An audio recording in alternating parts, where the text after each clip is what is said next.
Boa tarde a todos. Obrigado, Márcia, pela condição. Muito feliz a sua condição. Ótimas apresentações nessa sessão que se encerrou.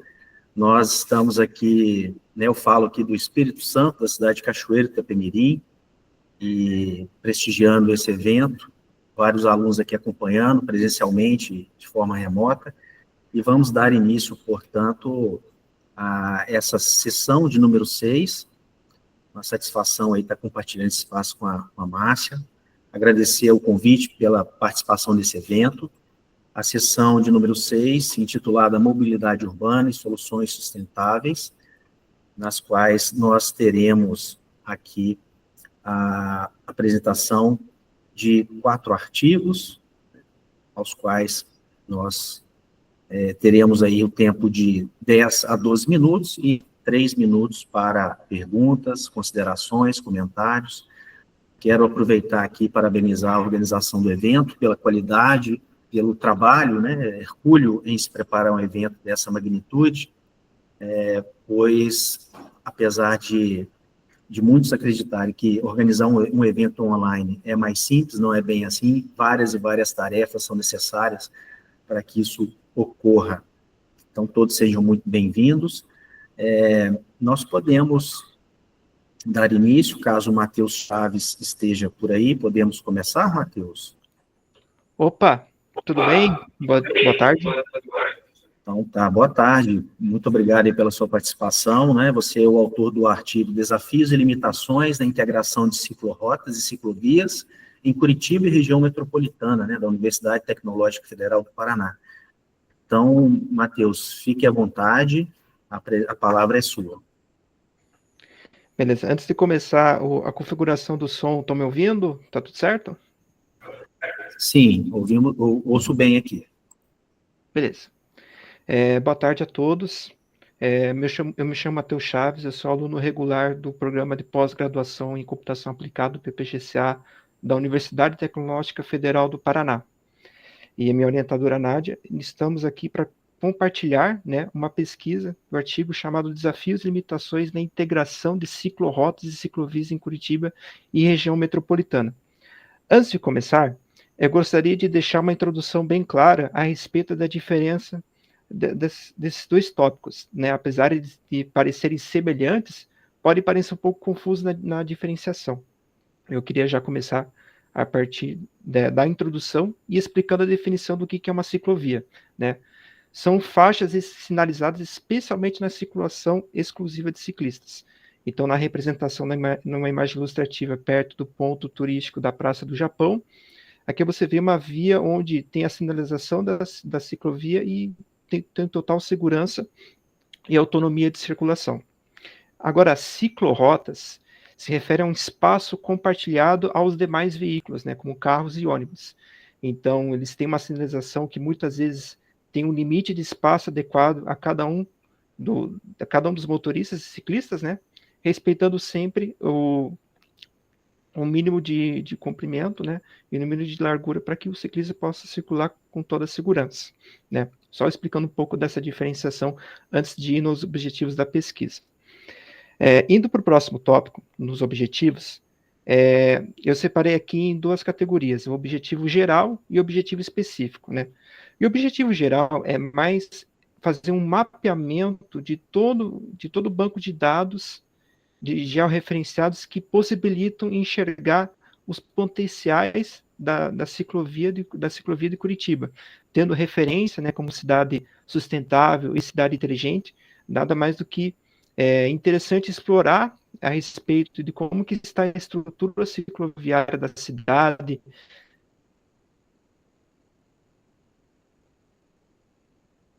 se todos os pontos são adequadamente sinalizados, se eu consigo circular de norte a sul sem nenhum tipo de restrição ou limitação das ruas, né? E principalmente avaliar um acervo de informações do banco de dados que a própria Prefeitura de Curitiba disponibiliza.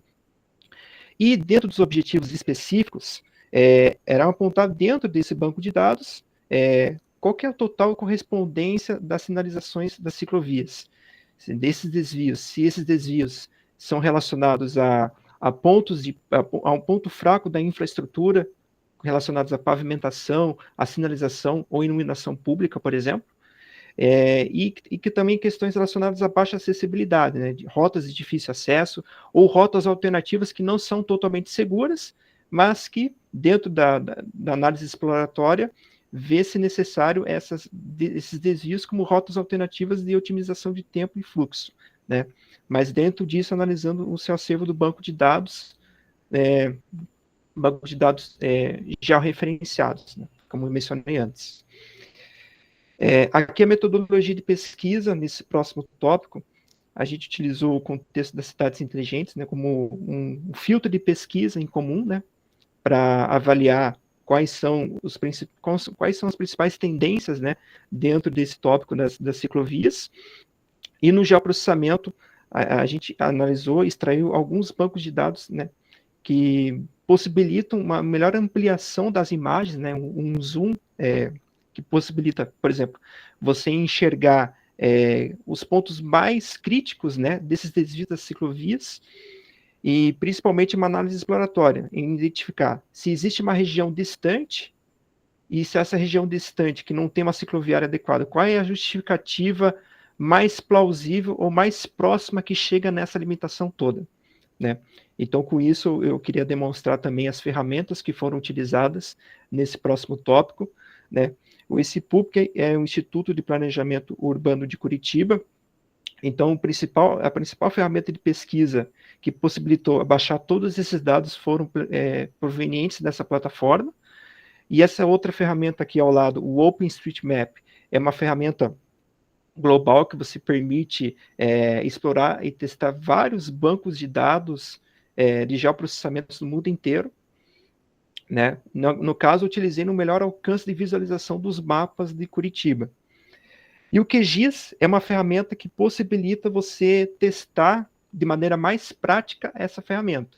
Você poder fazer um zoom, você poder colocar as legendas adequadas do que cada dado representa, né?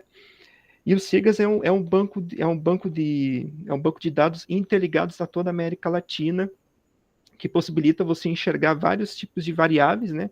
E definições que você consegue extrair as melhores informações dentro desse contexto do banco de dados latino-americano.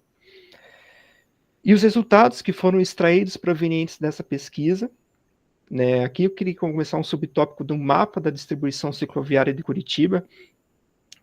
Então, devidamente sinalizados aqui em laranja, né, são as principais ciclovias da cidade, né, os que atendem aos 3 requisitos, né, que é pavimentação, sinalização e iluminação. Aqui você percebe que na região central de Curitiba, ele possui uma grande concentração também de ciclorotas, né, uma distribuição bem considerada. E você percebe que nas regiões mais ao norte, mais ao oeste, mais ao sul, você percebe que há uma certa limitação e um certo ponto fraco dessa circulação toda, né, em regiões mais distantes ao centro. E indo mais para o tópico, limitações maiores, né? Quais foram as principais causas que levaram essas limitações todas de regiões mais distantes do centro, que foram identificadas, né, regiões que não atendem a condições de ciclovia adequadas? Aqui eu queria explorar um ponto da região norte de Curitiba, né, na região da Boa Vista. Aqui você percebe que você não consegue interligar uma divisa de uma cidade vizinha da cidade de Curitiba. Você percebe que tem um ponto também de um parque, do Parque Bacaxiri, parque totalmente isolado, né, um parque só utilizado para lazer, nessa circulação toda. E também, as linhas que estão um pouco mais em branco são os famosos contornos, né, que daí permite uma circulação de outros tipos de veículos que não são totalmente compatíveis na divisão de espaço entre os ciclistas, como os caminhões, por exemplo, né. Então você vê que há uma certa desconexão, e aqui também por essa região, que é praticamente você não consegue acessar de uma cidade vizinha para outra utilizando só a bicicleta. E o desfalque maior está na região sul da cidade, porque também é representado aqui no losango, que essa circulação também ela é restrita apenas aos contornos, né? Então passam muitos caminhões e demais veículos pesados para interligar de uma cidade a outra. E aqui os bairros mais distantes da cidade, né, que são Tatuquara, Campo de Santana e o Caximba, né? Nessa região aqui do Caximba, a ciclovia é totalmente inexistente. E se há algum tipo de ciclovia, são em ruas muito limitadas, apenas naquele bairro. Tanto é que você não consegue interligar diretamente só utilizando o contorno, né? Porque é de uma forma muito arriscada pelo ponto de vista da segurança cicloviária. E também eu queria explorar um ponto interessante, assim, a maior ciclorrota de Curitiba, né? Então, muitas vezes, os ciclistas eles não conseguem circular em todas as vias de ciclovias adequadas. Então, eles utilizam rotas alternativas como otimização de tempo e otimização de fluxo, né? Principalmente dentro dos horários de pico, que são os horários que circulam mais esses veículos e acabam dificultando, né, a disputa de espaço e a disputa de um trânsito adequado a essa sinalização toda. Aqui um ponto interessante do centro, ele agloba vários outros pontos da ciclovia, e um ponto de referência aqui também, assim como o TFPR, tem a PUC, que é um ponto de vista da Universidade Católica, que também é uma universidade tão conceituada assim como o TFPR, que é uma causa mais plausível que há uma circulação muito grande dessa rota, apesar de não corresponder 100% dos requisitos, né, das ciclovias, por ser um ponto de referência de uma grande universidade conceituada, acaba aglobando muita circulação desses ciclistas, sejam em direção ao caminho ao trabalho, que também se concentra ao centro da cidade, mas também uma forma de deslocamento mais otimizada para chegar na universidade. Aqui um ponto mais interessante, que eu considero um ponto de falha mais crítica dentro dessa pesquisa, que foi uma ciclorrota isolada na região oeste da cidade regional do SIC. Aqui você percebe que não tem nenhuma ciclovia que corresponde. Tem uma grande concentração de uma ciclorrota, mas que ele não tem uma divisão de ciclovia adequada vizinha. E aqui uma linha roxa, ele também representa o contorno, né? Uma forma de rodovia que circula esses caminhões. Então, e um outro fato curioso é que aqui se concentram grandes indústrias, ou seja, também uma forma alternativa de circulação. Muitos utilizam para fins de trabalho, mas também acabam disputando junto com os veículos, né, com os caminhões, né, veículos de grande porte, porque também se concentram muitas empresas de logística, né, empresas que demandam um transporte de material muito expressivo, né, e com isso acaba se concentrando um grande risco na segurança de todos os ciclistas na região oeste da cidade. E aqui um resumo dos parâmetros de desempenho. Como a gente dividiu em 3 categorias, a pavimentação, sinalização e iluminação, eles, tirando o aspecto da sinalização, a expectativa da correspondência dos bons indicadores é adequada, né? Apesar de considerar muitas vezes de forma mediana na avaliação total. Então, da pavimentação temos 58,7%, na sinalização, 45%, e na iluminação 51,8%. E um fato curioso, né, que apesar de tudo, apesar de a Curitiba ter uma grande referência como cidade inteligente e sustentável, a qualidade das ciclovias, né, chegando um pouco da parte das conclusões, a qualidade das ciclovias, ela ainda é mediana por conta dessa limitação das regiões norte, oeste e ao sul da cidade. Então, tem muitos estudos a serem aprofundados, futuros, para avaliar a evolução desse banco de dados, ou se houve um aumento expressivo, ou houve uma avaliação percentual, se houve um aumento na sinalização, se houve um aumento na iluminação, se houve um aumento na pavimentação. E no total foram avaliados um pouco mais de 27 pontos críticos de descontinuidade na malha cicloviária. E esses pontos, como foram mencionados, né, ciclovias que não conseguem interconectar de norte ao sul e ciclorotas totalmente isoladas, que daí não corresponde um caminho adequado para os ciclistas. Então, muitas vezes eles acabam utilizando caminhos alternativos.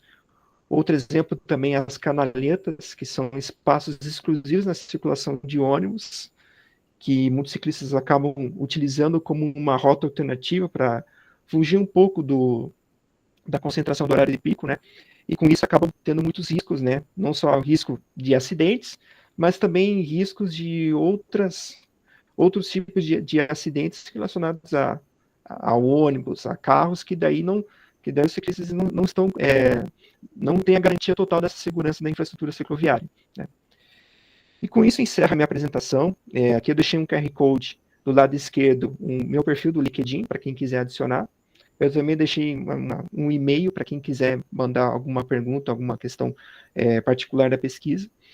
E para quem quiser também, de maneira opcional, eu deixei um feedback do Google Forms para se tem algum ponto forte, algum ponto fraco da pesquisa que você gostaria que fosse algo explorado mais futuramente em estudos que poderiam ser ampliados ou melhorados, que eu acabei não citando nessa apresentação, mas que todo tipo de feedback é bem-vindo dentro dessa iniciativa toda. Muito obrigado. Obrigado a você, Matheus, pela apresentação, foi muito bacana, aborda um contexto, né, apresenta para nós uma busca de solução a uma situação aí de Curitiba, e a gente acabou vivenciando uma imersão, né? Você apresentando os mapas nos coloca dentro de Curitiba, por assim dizer, facilitando assim o entendimento da sua proposta de trabalho. Nós temos uma pergunta que a Nádia mandou aqui no chat, eu vou ler para você. Ela pergunta o seguinte: parabéns pelo trabalho, e na sequência o Heitor. Parabéns pelo trabalho. Tem uma pergunta: como a prefeitura, por exemplo, poderia utilizar seu trabalho, considerando as limitações de investimento? Qual seria, na sua opinião, o principal ponto para ser atacado pela cidade? E ela agradece. Nossa, uma pergunta que daria para explorar em várias respostas, mas eu poderia me basear, por exemplo, numa referência. Eu sei que São Paulo ele tem uma ótima referência assim das ciclovias, mas eu estava muito explorando países, né? Países afora. Eu vi que em Bogotá, na Colômbia, eles têm uma ciclovia muito, muito bem estruturada, né? Então você consegue circular de norte ao sul, de leste a oeste, sem nenhum tipo de restrição ou limitação da infraestrutura. E outros países, por exemplo, como Dinamarca, Holanda e Alemanha, também têm um ótimo referencial a ser explorado, né, desse banco de dados. Mas quando fui explorar esses dados em Bogotá, na Colômbia, o portal do banco de dados, eu não consegui, não deu tempo de explorar como um outro referencial a ser feito uma análise comparativa. Por alguns motivos o portal está fora do ar ou algo do gênero, sabe? Mas também não deixa de ser uma curiosidade a ser explorada em estudo futuro, sabe?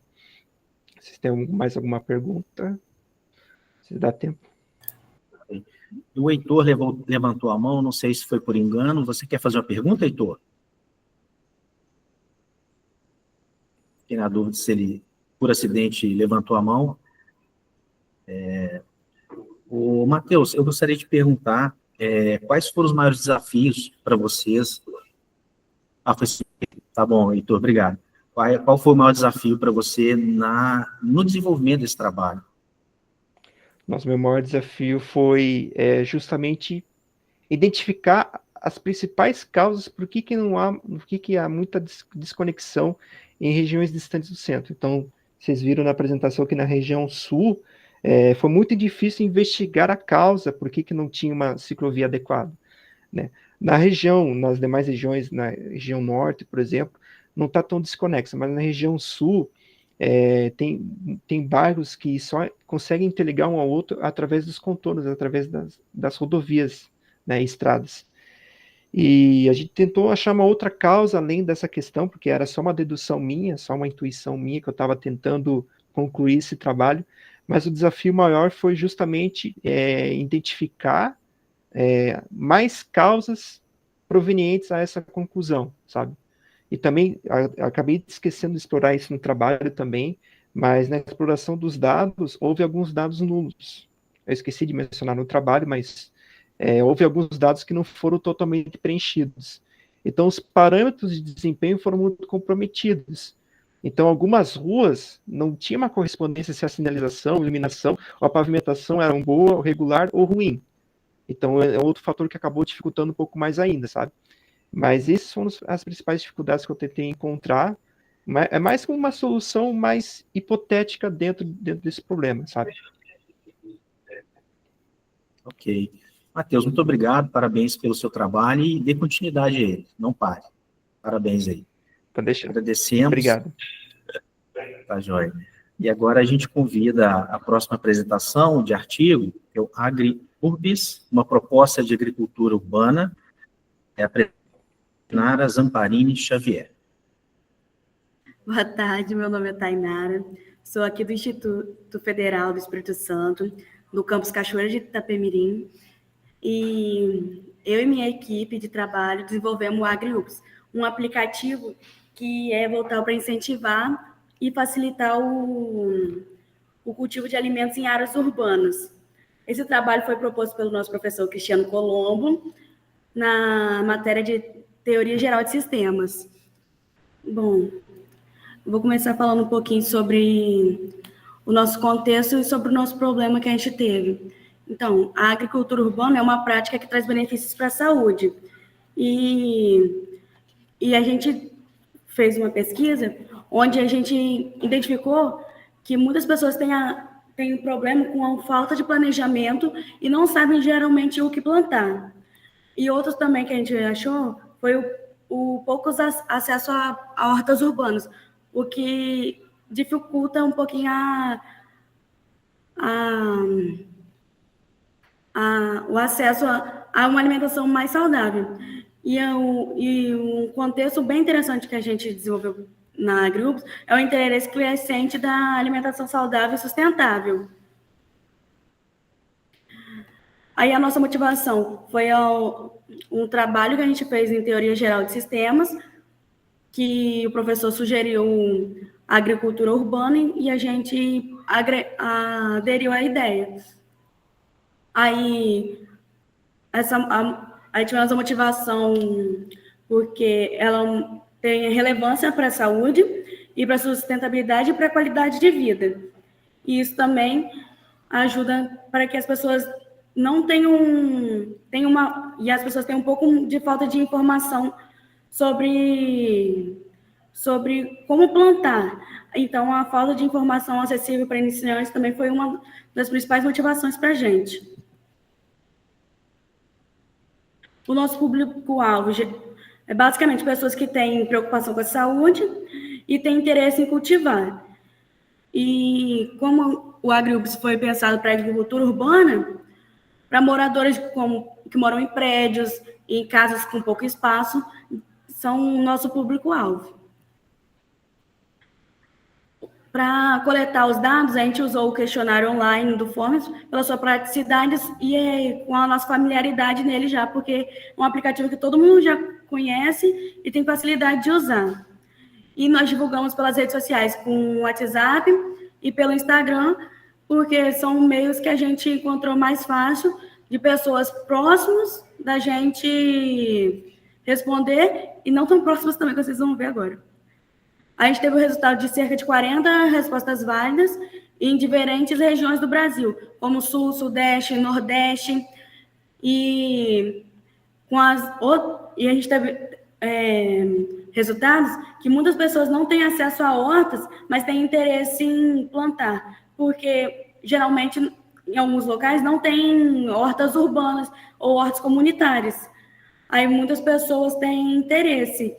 E essa foi uma confirmação que estávamos no caminho certo.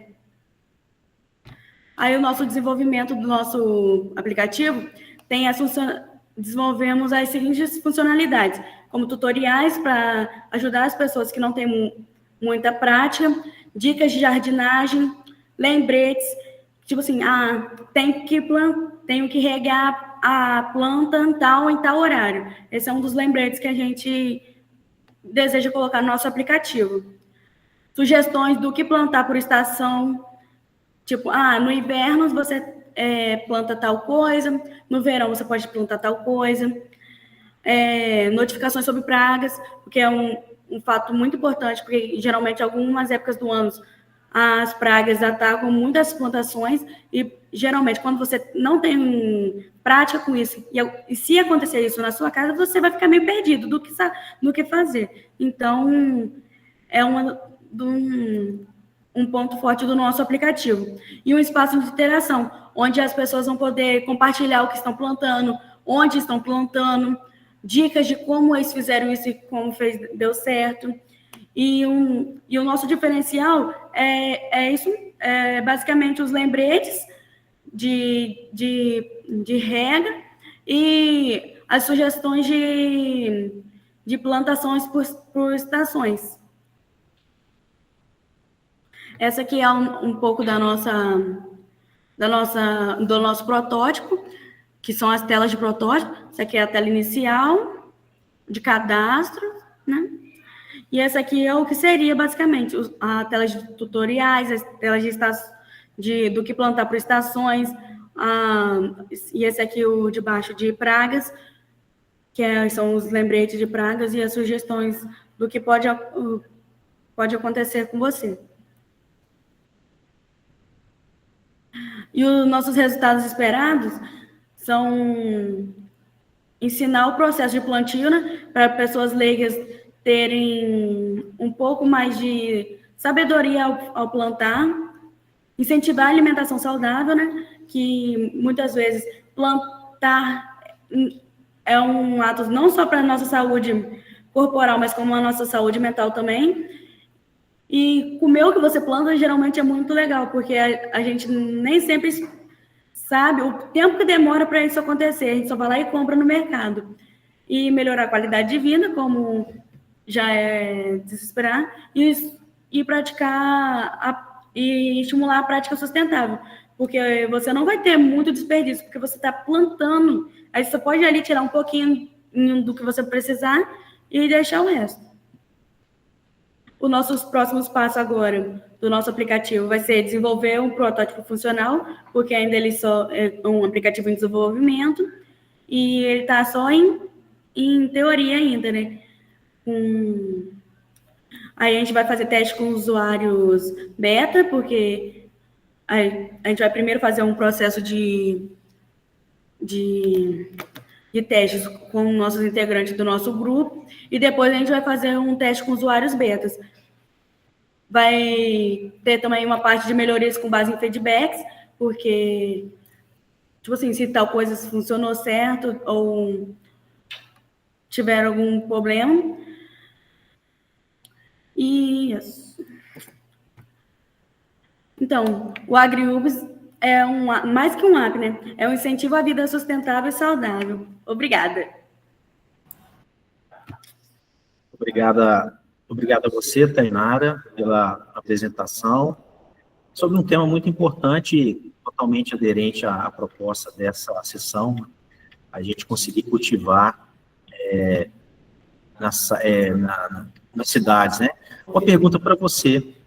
O Ivan Carlos Alcântara, ele pergunta: quais tecnologias foram utilizadas no desenvolvimento do protótipo? A intenção é continuar o projeto e disponibilizar para a sociedade?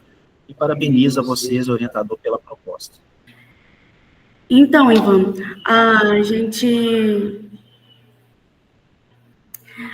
usou o Google Forms para coletar os dados das pessoas. A gente usou o Notion para se organizar certinho. A gente usou também o Figma para desenvolver, o Figma e o Canva, né, para desenvolver os protótipos de telas. E, por enquanto, só. E a gente pretende, sim, disponibilizar para a sociedade, até porque é um aplicativo que ajudaria muito a gente, igual pessoas que não têm muita familiaridade com a plantação. Então, a gente tem, sim, vontade de disponibilizar o aplicativo. Okay. Murilo Botorim Franco faz a pergunta: quais as maiores dificuldades que vocês encontraram ao desenvolver o trabalho? Então, a maior dificuldade que a gente encontrou para desenvolver o trabalho foi encontrar uma forma que todo mundo, principalmente performance, encontrar perguntas que fariam a gente refletir sobre o que o aplicativo precisava. Basicamente, tipo, a gente teve uma dificuldade muito grande de criar perguntas estratégicas. principalmente no FORMS. E quando a gente já teve os resultados do FORMS, a gente pegou, fez uma reunião e foi decidindo o que seria colocado de acordo com as respostas que teve no FORMS. Ok. Mais alguma pergunta? Alguém deseja perguntar alguma coisa? Tá. Tainara, a gente agradece a apresentação, então, parabéns pela iniciativa e que você tenha ânimo para continuar nesse caminho. Parabéns aí, tá bom? Um abraço. Obrigada. Muito obrigado aí pelo seu trabalho, né? O Felipe Camilo, da Universidade Tecnológica Federal do Paraná. O tema é variação altimétrica nas rotas do transporte coletivo. Felipe, fique à vontade, a palavra é sua. Beleza, eu vou colocar para compartilhar aqui. Bom, primeiramente, boa tarde, né? Meu nome é Felipe, sou estudante do curso de Sistemas de Informação aqui da UTFPR e eu desenvolvi esse trabalho numa disciplina aqui da faculdade, né, da universidade. E o principal intuito da pesquisa foi fazer uma análise sobre a variação da altimetria ao longo das rotas de transporte público aqui da cidade, né? Então, a principal motivação, assim, por ter feito essa pesquisa foi ter um feedback sobre a variação da altimetria, né? E dentre os principais pontos pelos quais fazer pesquisa e obter, né, essa variação da altimetria estão os custos operacionais, né? Então, por exemplo, rotas com grande variação de altimetria tendem a apresentar maior desgaste, né, do freio, do motor, por exemplo. E, além disso, tem o custo energético. Rotas com muita altimetria, muita subida, tendem a apresentar maior gasto de energia, né, por parte de ônibus elétricos e também de combustível e combustíveis por parte de ônibus não elétricos. Então, aqui, né, eu já falei dos objetivos do trabalho. Objetivo geral, analisar e quantificar a variação altimétrica, investigar os métodos, né? Então, como que eu obtenho os dados necessários para fazer essa análise e também quais as abordagens de sistemas de informação geográficos que mais se adequam a esse problema, né? E, por fim, obter a variação altimétrica. Por ser um trabalho que ainda está em desenvolvimento, eu optei por fazer apenas para uma rota de ônibus, para depois expandir para todas as demais aqui da cidade. Então, novamente, puxando o gancho, né, de justificativa do trabalho, que tem o impacto da eficiência energética e também tem o planejamento estratégico, né? É possível, a partir da variação altimétrica, definir rotas mais otimizadas, reduzir os custos operacionais e energéticos. E passando aqui, eu trouxe a representação visual desses dados, né? Então, a gente tem deixa eu ficar aqui em tela cheia. Não sei o que aconteceu aqui, enfim. Tem a representação visual desses dados, né? Então, à esquerda, a gente tem a representação das curvas de níveis, que representam a altimetria, né, da cidade como um todo. Para cada linha presente aqui, a gente tem uma altura associada à posição geográfica dela. E à direita, eu coloquei como que as rotas são representadas, né? Eu obtive os dados da URBS, então eles já me passaram esses dados prontos.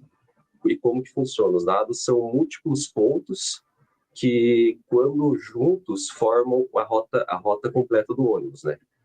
Então, um dos principais desafios, assim, para obter a variação altimétrica das rotas foi conseguir atribuir a altimetria para cada ponto que compõe essa rota.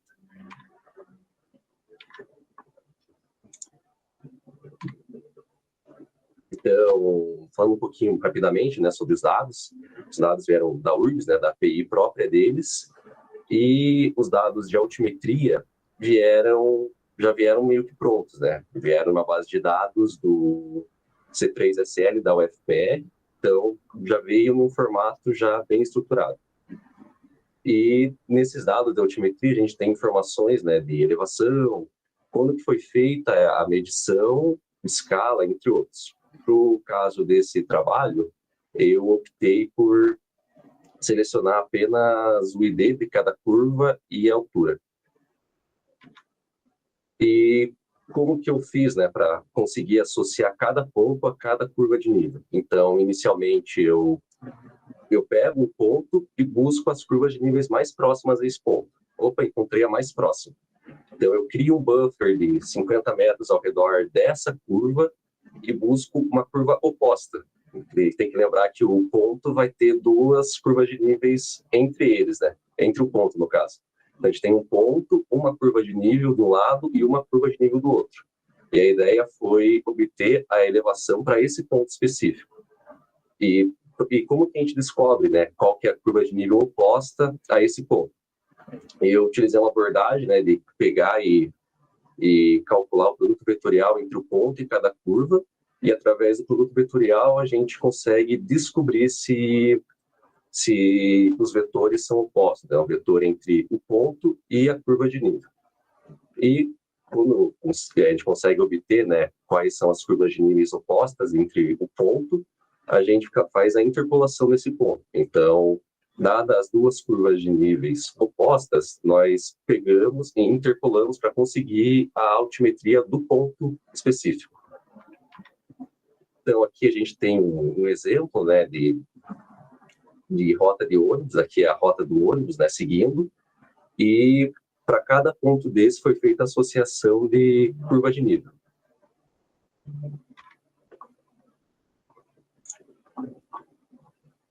Aqui, né, o mapa final que eu obtive da variação ao longo de uma rota específica, né, a rota Ligeirão-Boqueirão, e é possível ter, né, a altimetria final de cada linha de ônibus. E com isso, a gente consegue ter uma noção de quais linhas demandam mais manutenção, por exemplo.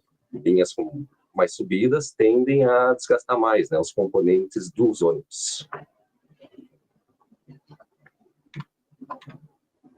E com isso eu concluo a apresentação do artigo. Olá, Felipe, muito obrigado aí pela sua apresentação.